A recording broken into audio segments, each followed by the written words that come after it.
Welcome to Thinking Women, the intelligent conversation show. I'm Lou. And I'm Mags, and welcome to our November edition of the show. And we've got some great guests lined up for you today. We have got... Well, I'm talking to Lisa Kelly, who's a Divergence Specialist. Really fascinating interview with that lady, all about autism, ADHD, and especially how it affects women in midlife. So really interesting. Yeah, we've got a podcast with her as well. So if you look at our website, you'll be able to see the podcast that we've recorded with Lisa about the mental health issues that we talked about. Yeah. And I'm speaking to Liz Wright, who is Learning Manager at the School for Social Entrepreneurs, and Natalia Jones, who's co-director at Discovering 42, about how she set up her business with SSE. So that was a really interesting interview as well. Really brilliant, absolutely. Yeah. So, what is in your inbox, Max? My Because we love this bit of the show. This is my favourite bit. What are we talking about? My inbox. So, it's the Christmas tree debate. Obviously, Christmas this year, hopefully people are going to be together more. Yes. And it's going to be much more of a family Christmas. So, do you have your Christmas tree up yet or not? No. No. It's November. I have mine up. There's a number of people in my road apparently who've got their trees up. I've seen some lights outside houses in the village that I live in. Yeah. I can't do it till December. I can't. Actually, we've put our Christmas tree up on Christmas Eve. I'm the extreme. Well, normally I would wait longer, but I think I've got 2 5-year-olds and they're super keen to get Christmas going. So we've started early, and it'd be interesting to hear what everyone else thinks. Are you Team Lou or Team Max? On the great tree debate. The great tree debate, of course. Lights. But talking of trees and things alight. Yeah. Candles. Oh, Mags. we love a candle. We love a smelly candle. My voice is going, isn't it? Sorry about my voice. Yeah, we love a smelly candle on Thinking Women. So I was like, let's bring back the candle. So I've got a little collection. What here. have you got in store for us? Well, I've got a little collection here now. I just think, I looked on the internet and I just thought, I haven't actually personally smelled any of these, but I'm just thinking, Mags, if we show these. Right. Let's do I haven't seen these yet, by the way. You haven't seen these. Let's do a yes, no, would you buy this candle? Right? Okay. Should we do that? So first one, freshly signed divorce papers. I don't know what to say. I don't even know what freshly signed divorce papers smell like. I think I have quite a lot of friends who would buy this. I'm not divorced myself, but I've got some friends who would love the smell of that. It's a nice gift as well, isn't it, for someone who's maybe just gone through this. Yeah, there you go. Congratulations. Top tips from Thinking Women. Okay, next one. Is this another, what's her name? Smells like my vagina. I think that's the kind of, it's the cheap version. It's the cheap version, is it? It's the 99p version. I don't want to smell that. Right, that's okay. a no from me. Next. Oh, now that's special, isn't it? I mean, I've got to say, I don't mind the smell of bacon in the morning. Yeah. Yeah, so that could be quite nice. I don't like bacon. And this could be useful to trick your partner into thinking they're getting a special breakfast. And then you put on the freshly signed divorce papers one afterwards. Oh, please. Okay, so bacon, it's a no from me. Yes from you? I think I like that actually for the joke element, yeah. Okay. Yeah. A bit more sophisticated. I think that's yes. Definitely. That's a lady yes. Definitely. The thing is with candles, it's mostly women who buy candles.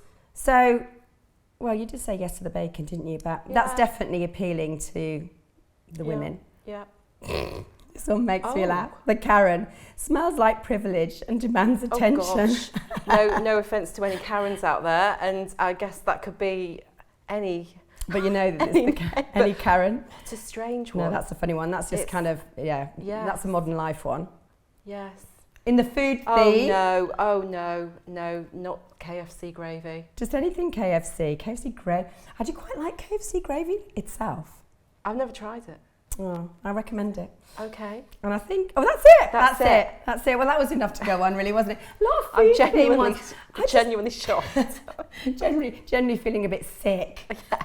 Anyway, without further ado, if anyone's got any smelly candle ideas, send them in. We do love it. It's become a bit of our thing. Yeah. And if anyone's recently got divorced, there's a perfect present for you there. And then I think it's over to our first guest. In recent months, many midlife women famous women like Melanie Sykes and Carol Vorderman have been stepping forward, looking for answers to their neurological differences. And I'm joined today by Lisa Kelly, who is actually a Divergence Specialist. So, Lisa, I know that you have a story about your neurological differences. We're going to come and talk about why this is has become such a common thing with midlife women. And you are a specialist, so you know all about that, and that's why you've got you on here. But I want to start really with your story because it's so relevant to what we're talking about today. Yeah, definitely. Well, I mean, I suppose my first introduction to being a bit different was probably actually in school. So my story goes back a long way, really, because you can see those differences and things, struggles that you might face. Your daily tasks are a bit harder than what your other friends might be facing. And teachers obviously pick up on it. So you're often seen as the naughty child and those sorts of things, or you're always having family issues, or aggression as well. Just not being able to control your emotions, because there's a lot of not being able to explain what's really going on. And then so early on, just things like depression and stuff was the things that were thrown around, especially in the 80s and 90s then. And then as I got a bit older, went into further education, it was picked up then that I had dyslexia, which is one of those neurological differences you're discussing. And that's quite a common one that you see often in the class, struggling. People, again, tend to misunderstand that just meaning you can't read or write or spell, but it's not. There's a lot of other things that actually stops you with. Going forward, though, so I always put a lot of my issues, my clumsinesses and memory and things down to dyslexia.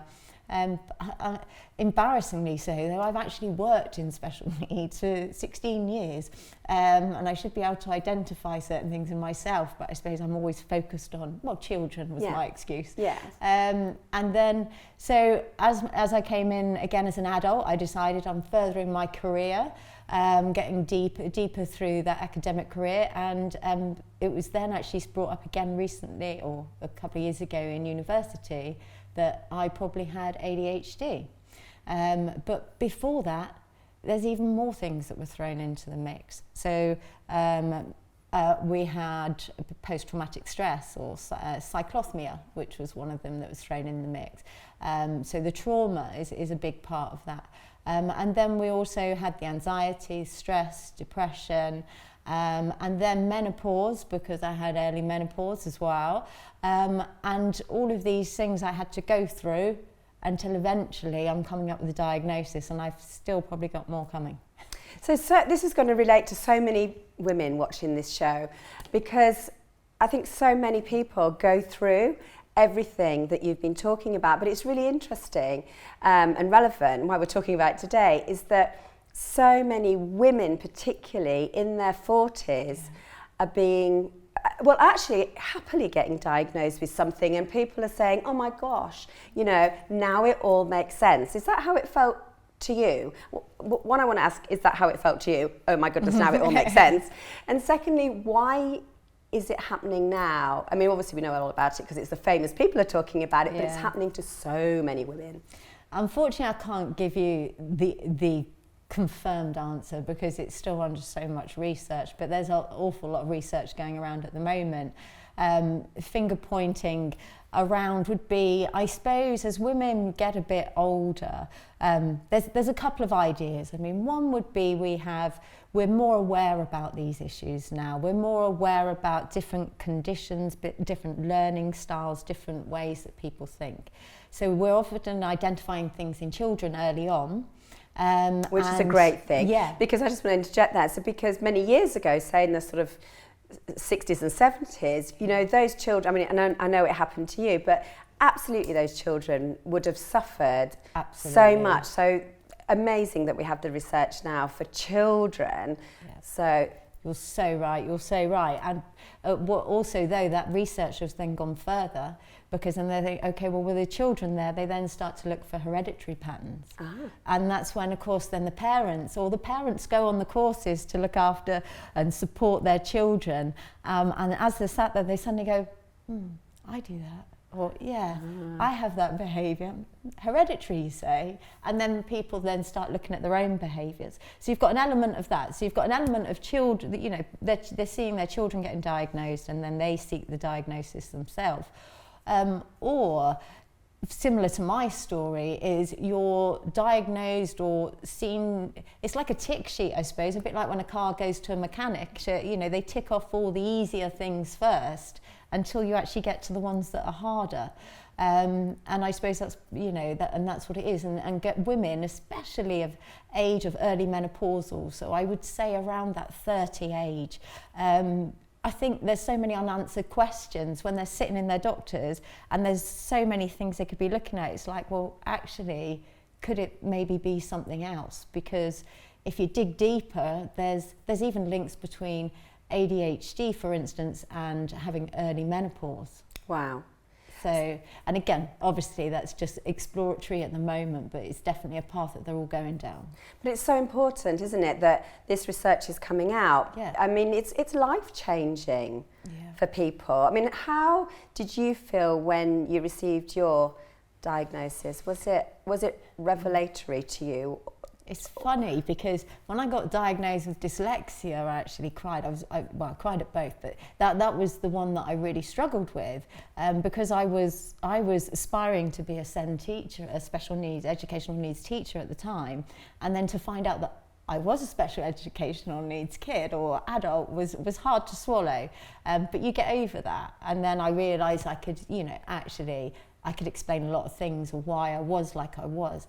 I explained why I struggled in school. So then when you reflect, you feel nice that you've actually found out the information, and it gives you a few answers. But on the other hand, you feel quite angry that it was missed and how your life could have been different.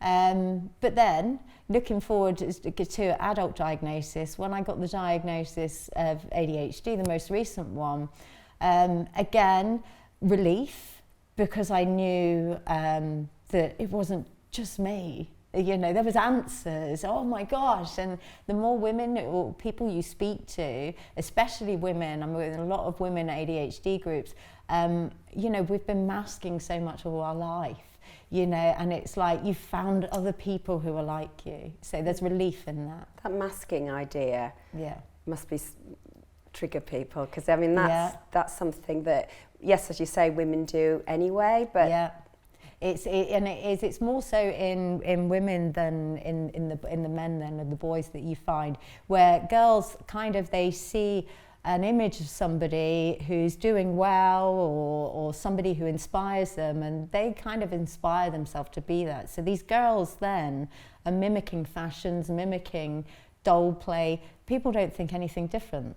But as you get older, those differences are a bit more clearer. So and those, you go to work, for instance, I was in a teaching profession, classic. I walk in the classroom, I was child's teacher, you know, fun of the classroom, go home, I need 2 hours silence, peace for a minute, you know, I need to detox the body, the mind, you know, or go suck my thumb and stroke the pillow. I'm giving too much information away. But yeah, there's a lot of things that you suddenly realise, that's okay.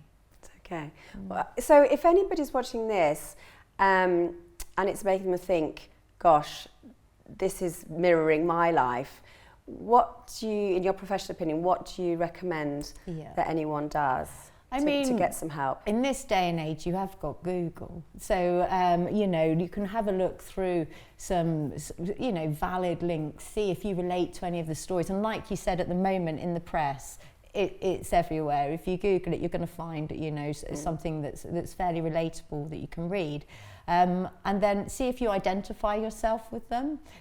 Join the Facebook group, see if you identify yourself with them in there.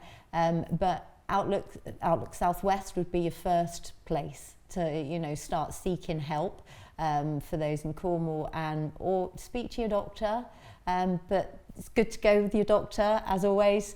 with a bit of research. Prepared, yes, Evidence, absolutely. And of course, you have your Divergence Posse, yes, which I'd recommend that everybody has a look at on Facebook. It is, yeah. Well, it's about to have its website and things, but yeah, at the moment it is just on Facebook, and it's just for like-minded people who want to chat and learn about, being divergent, which is autism, ADHD, dyslexia, post-traumatic stress. Come join in. Brilliant. Well, we're going to dive more into this on the next podcast that you can tune into, because there's so much more we need to talk about on this topic, Lisa. But for now, that's just brilliant information. Thank you so much for joining us on Thinking Women. Thank you. Thank you. So our next guest is Jodie Retallick, who is an aesthetician. And Jodie is going to be our resident skincare expert. So Jodie, tell me first of all, what is an aesthetician? So I'm an aesthetic therapist. So we do sort of more medical facials and treatments to help to clear up different skin conditions rather than sort of beauty-based with pampering. Right, I see. So it goes beyond just the sort of facial to make you feel relaxed into more in-depth and cosmetic type procedures. It's more sort of medical medical facials. So sort of we help with acne and scarring, pigmentation, vascular conditions. So you're going to be our resident expert, so you're going to be on the show. I'm going to be seeing a lot of you. So thank you very much for joining us and joining the team. So I want to touch on today just about how our skin changes as we get older. So do you want to just talk a little bit about that? So what are the key things that we need to be thinking about, say, going into our 30s and 40s and then beyond? Yeah, so as our skin's getting older, our sort of bone density is going, our bones are shrinking, the skin is actually getting thinner, it's everything's sort of going south. So, I mean, obviously there's hereditary, it can be hereditary, our sort of diet and things like that can also help, can be a factor. Actually helping with the aging process, having a really good skincare regime is good. Also some exercising to get all the blood and circulation going.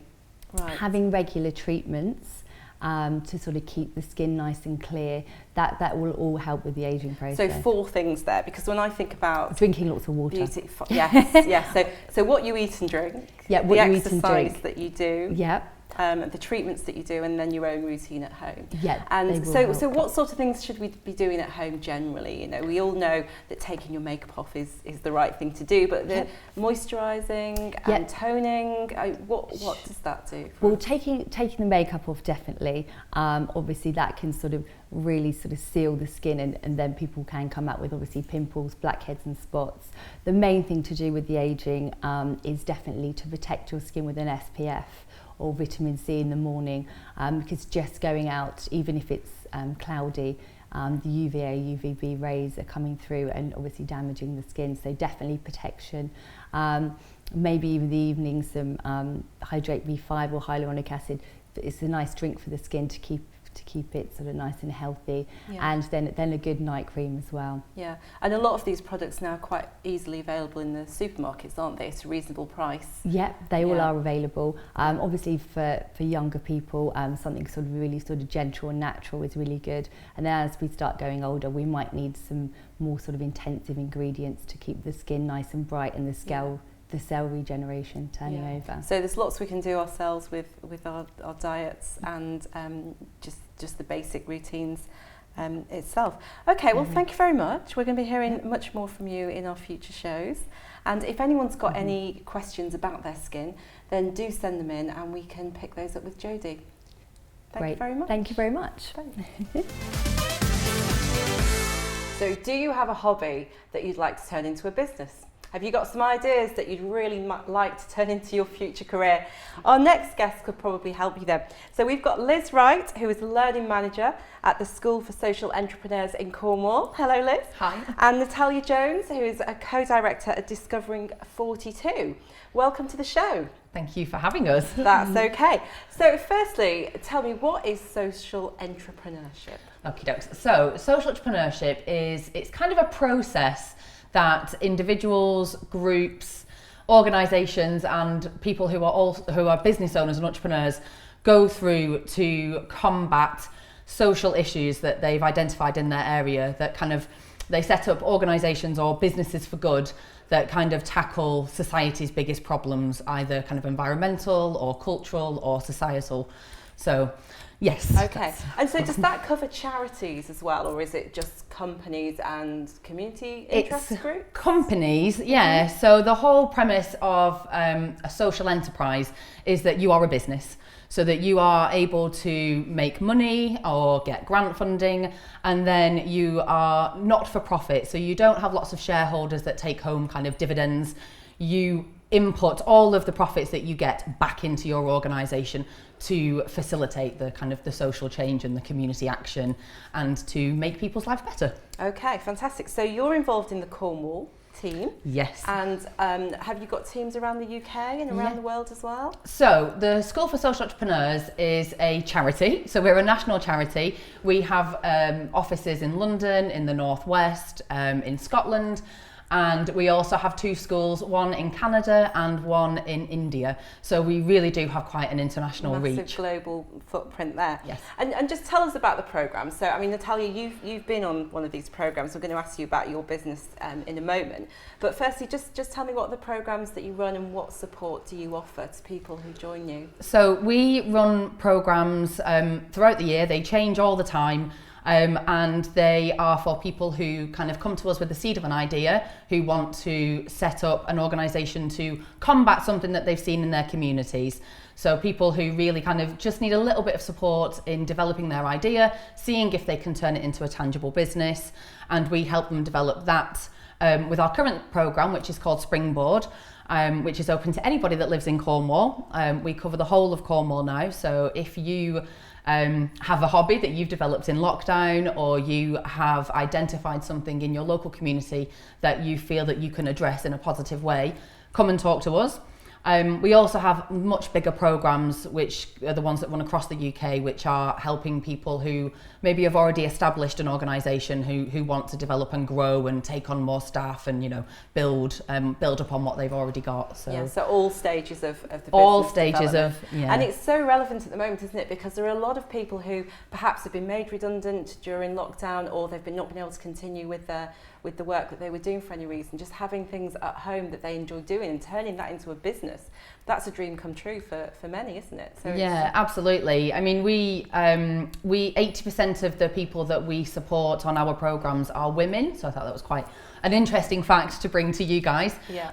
A lot of women who are returning to the workforce after having children, or like you said, people who have been at home developing their passions that actually they might be able to turn into a business and make an income from. Yeah. So yeah, it is very topical. And I guess if you've not asked the question, you don't know. So No. it doesn't cost anything presumably to come and present an idea to you. Our programme in Cornwall is fully funded. We're funded by the European Regional Development Fund, and it's a rolling programme until the end of next year.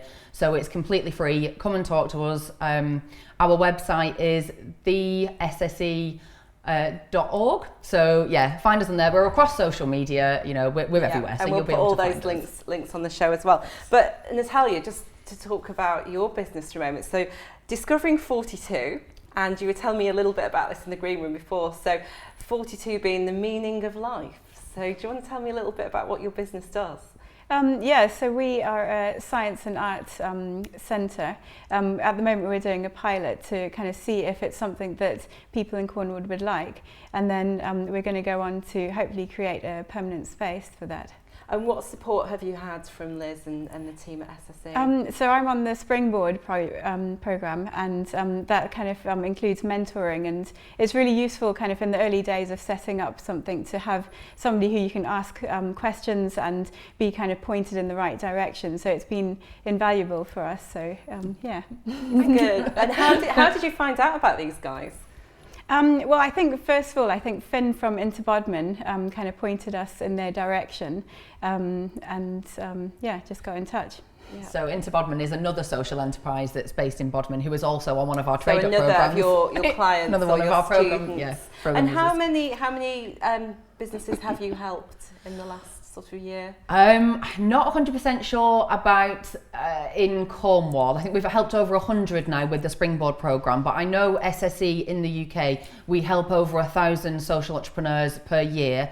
And we know from the kind of evaluation work that we do that those organisations then go on to have an impact to about 3 million people in the UK. That's amazing. In all different sectors. Yeah. So it's and to think that those people, if they hadn't have come to you, they might just still have been sat at home thinking, I'm not sure whether I can do this.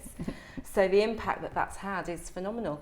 And I just want to talk very quickly about online businesses versus non-online businesses. Mm-hmm. How much are you seeing of online businesses now? Is that the majority of ideas that are coming to you? It's a real mix, to be honest. It's a real mix of organisations, because like I said, we cover all different sectors, you know, health and well-being, actually financial support. We have a lot of organisations who support people with their finances. So it's a real mix. You know, we had a real flurry of online businesses because of the pandemic. So last year we had a real spike in online businesses because we all had to adapt very, very quickly. But I feel now that time is passing, we're going back to that kind of personal touch and face-to-face. And actually, I think as a nation and as people, we are kind of moving back into the people like face-to-face. to see other people, don't they? Yeah. We've all been at home for so long, and as long as we stay safe, then the opportunity to be in the office again or be in a workplace together is a really lovely one. So, well, thank you very much for coming to talk to us. We've put the information about SSE on our website and on the programme, so if anyone is sitting at home thinking, oh my goodness, that could be me, then do get in touch with these guys. I'm sure they'll be really helpful. And thank you, Natalia, and best of luck with Discovery 42. It sounds fantastic. Thanks. So what another fabulous show. Absolutely. Thanks to all our wonderful guests, Lisa Kelly and Liz Wright and Natalia Jones. Amazing. Thank you, ladies. You're all inspirational. So follow us. Don't forget to follow us on Instagram, watch on Facebook. We're on YouTube. We are. Our new website should be up by the time Very this soon. goes out. Yes. And send us in any of your comments and ideas and questions, and we will see you next time. Thank you very much, For guys. our Christmas special. Take care. Bye.